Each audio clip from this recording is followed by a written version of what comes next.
আমাদের হোটেলটা কাশী বিশ্বনাথ ধামের ভেতরেই ছিল। হোটেলটার নাম হলো সাউদার্ন গ্র্যান্ড হোটেল। আমরা ডরমেটরিতে ছিলাম। এখানে চেক ইন হচ্ছে বেলা 1টায় আর চেক আউট হচ্ছে বেলা 12টায়। তাই বেলা 12টার পর আমরা আমাদের লাগেজ রিসেপশানে রেখে দিয়েছিলাম। 3:30টের সময় আমাদের গাড়ি আসলো স্টেশনে যাবার জন্য। তখন আমরা সেই মালপত্র নিয়ে বারাণসী স্টেশনের উদ্দেশ্যে রওনা দিলাম।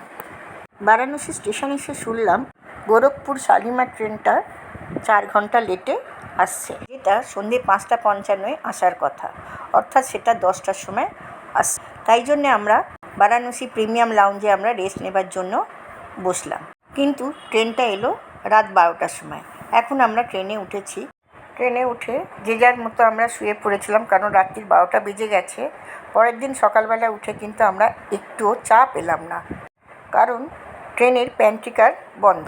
যাই হোক, সবার কাছে টুকটাক খাবার ছিল, সেই খেয়েই আমাদের দিনটা কেটে গেল। কোথাও চা পেলাম না। সন্ধ্যে 7টার সময় আমরা খড়গপুরে এসে চা পেলাম। শেষে দেখা গেল ট্রেনটা 12 ঘন্টা লেটে পৌঁছবে সাঁতরাগাছিতে, শালিমার পর্যন্ত যাবে না।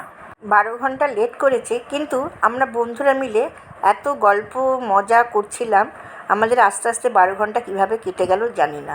রাত 9:30টায় সাঁতরাগাছিতে নেমে ট্যাক্সি ধরে 10:30টায় বাড়ি পৌঁছলাম।